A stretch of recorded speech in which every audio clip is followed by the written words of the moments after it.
Raise your hand if you are a little weirdo. Just put it up high. I want to see it, okay? Because you're in the right place. Today we're going to be talking about books that are for the interesting people in your life. There's a lot of people that I consider incredibly interesting in my life. People that I think are influential and people that I think are just a little bit offbeat.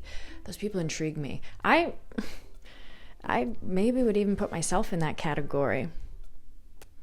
Maybe. That's something that you really can't define yourself. No, I'm joking. Maybe. These are some books that some of my friends have read, or just books that I think are from interesting people, interesting backgrounds, culturally significant in my circles.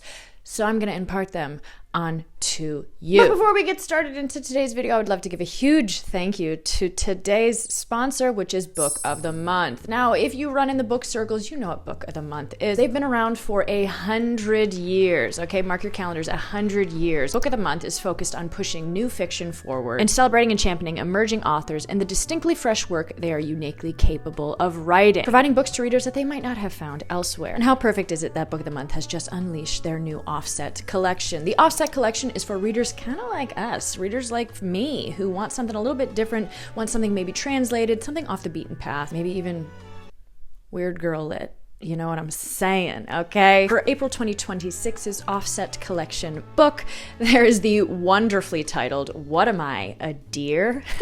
by Polly Barton, not Dolly Parton. That took me a little bit of time to make sure I was saying that correctly. A young woman with little interest in games takes up a job in Frankfurt at a famous gaming company naively set on reinvention. On her morning commute in the familiar clutches of tedium, she encounters a nice-eyed stranger who returns her forgotten umbrella and finds herself catapulted into a dizzying year-long whirlwind of obsession. Not just with this endlessly attractive specter, but also with the feverish karaoke trips from which she draws the ultimate solace. I don't know about you, but my karaoke pick, if I was bold enough to do karaoke, would be Gloria by Laura Branigan. Let me know yours in the comment, and also let me know what book you would pick from Book of the Month. I think that the Offset collection is great for viewers of my channel. I really think that it aligns with me and a lot of the books that I'm going to be talking about today. For this month only, Book of the Month members can get their first book for 100 cents. I love that. So to celebrate their centennial, click the link in my bio and you too can get your book for 100 cents. Thank you so much again to Book of the Month for sponsoring today's video. Check out What Am I, a Deer? I really can't wait to read that. Anyway, let's get started on the books that I think go really well with this. Okay, honey bunches of oats. I'm feeling a little funky. Now, the first bit of fiction that I want to talk about is a book that I read last year. It was suggested to me when I was kind of asking for like weird, disturbing, a little bit off-kilter books. I finally picked it up from the library, so I don't physically have it with me, but I think the cover alone looks a little bit interesting, and that is Dulcie Min's Walking Practice. If you don't know anything about this book or the author, I think that the author themselves is a very interesting personality. There's no pictures of the author. There's just this kind of performance piece that they put into their work. When you look up Dulcie Min online, it's just a kind of a mask, which I think is interesting in itself, and I think that that personality is very representative of the writing and the story that is happening in Walking Practice. Walking Practice is essentially an alien trying to inhabit day-to-day life, and the way that they continue living is that they envelop and meet these encounters online. They basically take them on, let's just say that much, in very graphic detail,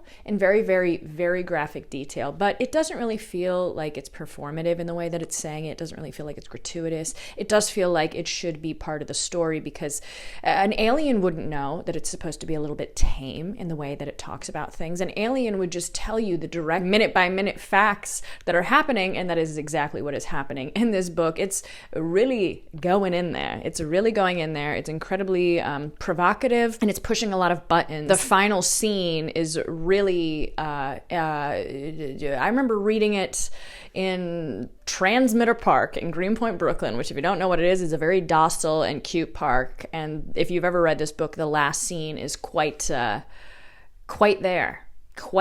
happening, okay? Bathroom stall encounters, let's just say that much, okay? But overall, this wasn't my favorite book I've ever read. I do think that this is incredibly interesting, and maybe I'm accrediting that to the fact that the author is just so interesting in general. There are really great illustrations throughout this as chapter introductory introductory pieces. Hello. That adds itself to the concept of this book. Overall, I do think that this book is exploring a lot of themes of gender, identity, trying to acclimate into a place that feels like it's not necessarily your first instinct, right? Quite literally being an alien. It's a very, very short book. Doesn't take long to read at all. So even if you have a bad experience with it, you're like, well, I experienced that. And that's all that matters. Okay, that's all that matters. So there you go. The second one that I want to talk about is a friend of the channel and somebody who I've talked about before. That particular book is The Fear of Kathy Acker by The Complete Fear of Kathy Acker by Jack Skelly. And also that cover is just so iconic, right? So iconic. Jack and I have been in correspondence. He's a far out rad dude. Maybe I'm choosing this based on the fact that I always see this in grand displays in some of the cool and interesting bookstores in the city. And I've sent pictures of the book on display to Jack. And I just say, you're in the cool bookstores. You're in the cool, really interesting people bookstores. So I think that this book just takes that place. Also, it has Kathy Acker in the title, which I haven't read anything by Kathy Acker, but obviously I know Kathy Acker, Blood and Guts in High School. I want to read that, okay? This is in the same kind of vein of Kathy Acker's experimental writing, from my understanding. But this is a trip in 1980s Los Angeles, a very manic and kind of like not aggressive, but interesting. Let's just say interesting, because that's what we're talking about in this video. An interesting narrator is going on in life. And the best way that I can describe this, and I think I've described this in other videos, if not, I've been meaning to, this feels comparable to when you're at a carnival, like an old-timey carnival, and you see the people going through the cars, right, on the old roller coasters, and it would be somebody's crazy clown face, like, ah, and then people would be coming out of the mouth. Does that make sense? Unafraid to go there, very stream of consciousness, lots of celebrities popping in, and very underground. I would say that this is very, very underground feeling. Jack is a funky dude, a funky, funky dude, and I definitely think a lot of interesting people will be picking this up and exploring this. I also want to give a shout out to this particular publishing house, Semiotext. I always see it and I never know exactly how to say it, so I'm just going to put it right there. Right there. Hello. You're going to notice that there's going to be another book on this list that is from this publishing house, but I'm constantly impressed by the books that they put out. So yeah, this is for the weirdos out there. The weirdos out there that are not afraid to just dive in head first, because you are diving in head first into this, and it's great. So yeah, down with that. And then this one really doesn't fit in with the last two books that I was talking about, but I'm just throwing it in there because I always forget about this. And I just recently went to the Met and I was looking at a lot of the classic paintings in there, right? And there's Monet, Manet, all of these beautiful painters. And it made me remember this book. And I've talked about it before, but I genuinely think that this is such an interesting book and an interesting way to explore comedy and historical moments, and that is Sakra Blue by Christopher Moore. Christopher Moore is a really funny author. I used to be really into his work. I read Fool and Lamb, I think. I feel like he used to be a lot more popular in the early 2000s to mid 2000s. I really don't see that many people talk about him anymore, but this book for a while used to be one of my favorite books. Do I think it's maybe not aged well? Maybe not. Again, super provocative in the way that it explores its themes, but it is essentially about this color blue. The highlights of this book feel like it's just exploring all of these weird lives of these culturally significant painters during that time period. He basically covers everybody that you go into a museum and see, and honestly I learned so much. I learned so much, and it was really fun to just pinpoint the different painters and all of these funny little characteristics that he gave to them. I mean, it's a romping good time, okay? It's a romping good time. I first read this when I moved to New York City, and I remember reading this on the subway and just giggling, but very interesting. Christopher Moore's whole thing is taking historical events and turning them into these comedic transcripts, basically. And he does a really good job about it because they are incredibly well researched. So a lot of the jokes, you have to know a little bit about the history to fully understand it. But once you're in on it, you're in that little secret club of fun.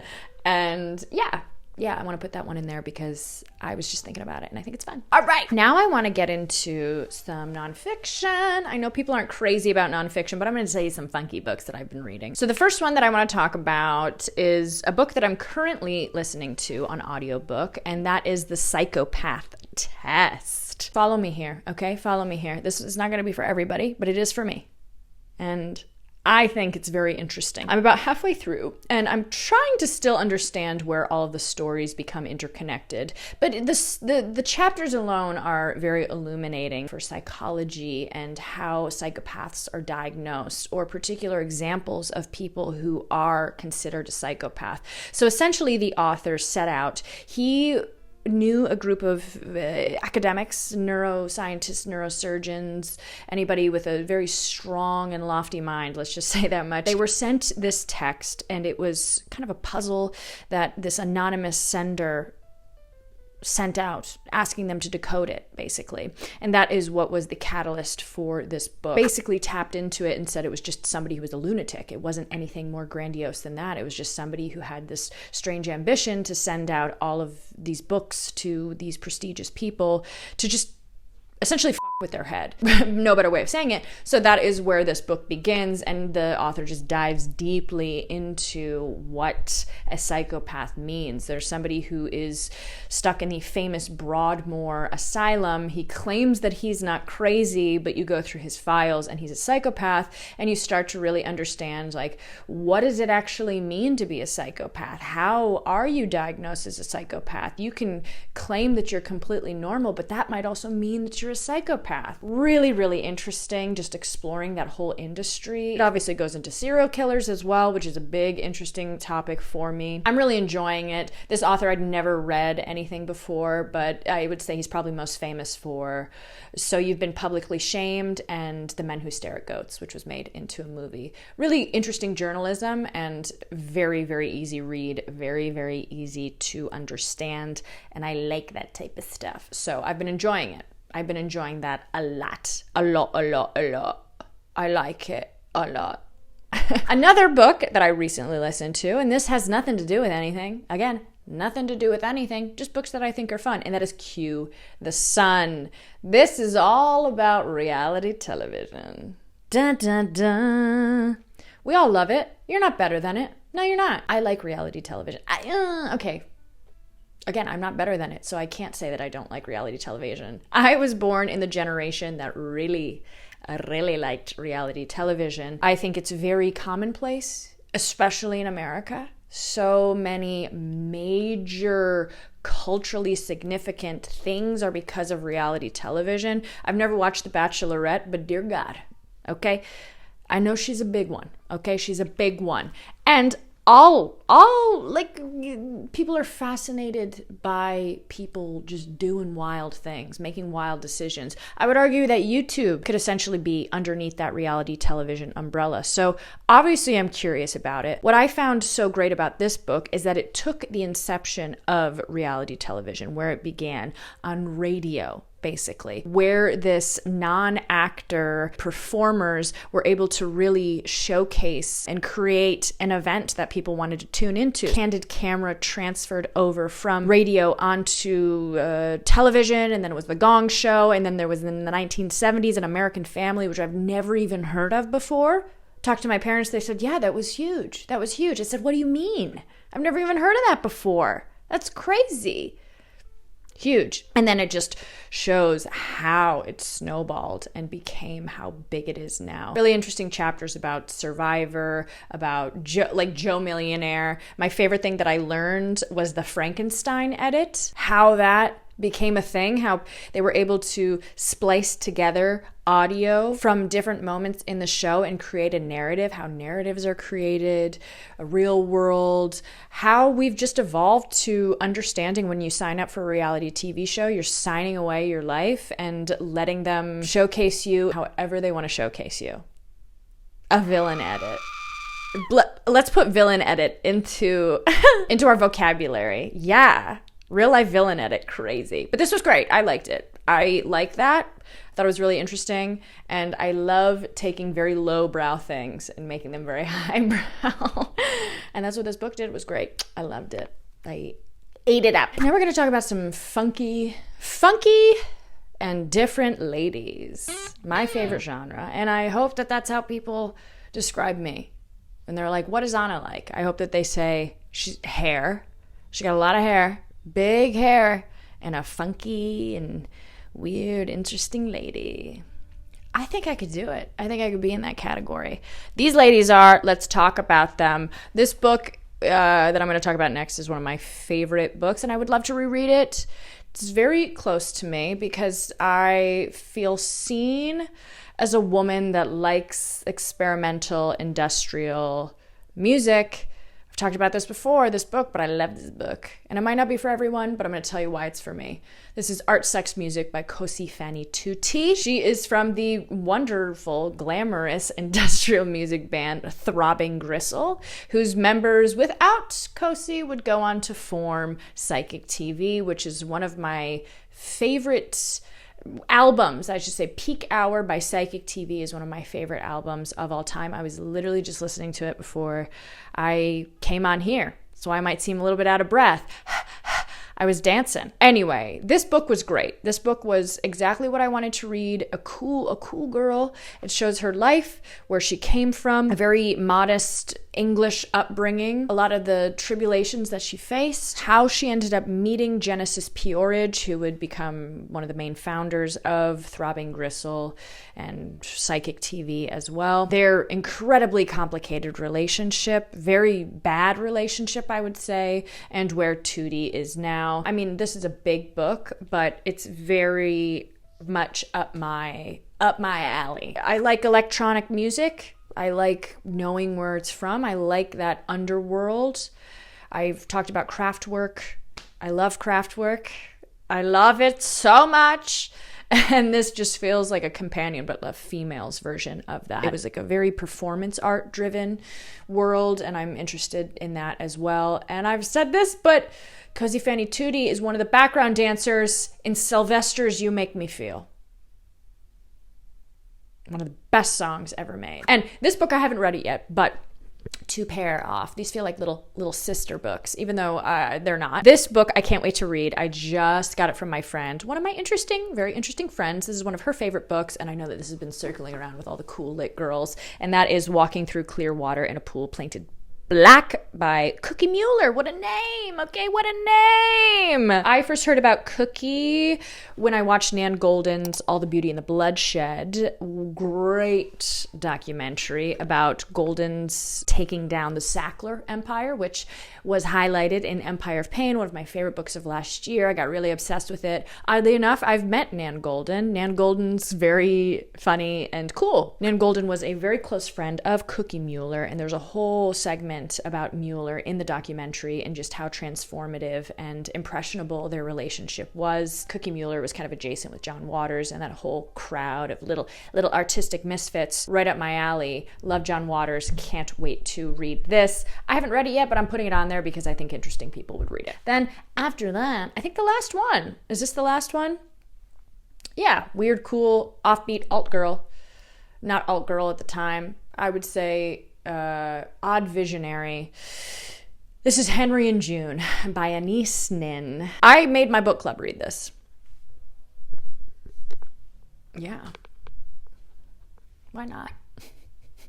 Let's have a community event to read a wildly erotic book. I know that Nin has very, very boundary-pushing novels, and I would like to read them. This was the only of Nin's work that I have read. I think it's probably one of her more popular ones. It was obviously made into a film, if you didn't know, with the stunning Uma Thurman. This book details her really illicit and long-lasting relationship with Henry Miller, both of them being writers, just teeming with this inspiration and the pull of this artistic attraction between the two. This true drug that they felt that each other had. Both of them did have partners, but they really just explored one another in this volatile and life-altering relationship. Really enjoyed this. This is more of her diary entries, so it's not a cohesive story. It's just much more all of these racing thoughts that she had. You really feel like you're in that relationship. I think you can identify if you've ever been in an all-consuming, intoxicating obsession. I love a good obsession book. I am an obsessive obsessive girl. I just talked recently in a vlog, but one of the best quotes I've ever heard was from the artist Francis Bacon, who I've really been getting into, and I'll link down an awesome documentary I watched about Francis Bacon. But he said something along the lines of like, being in love with somebody is just wanting to wear their skin, and I agree. So those are some really interesting, funky books.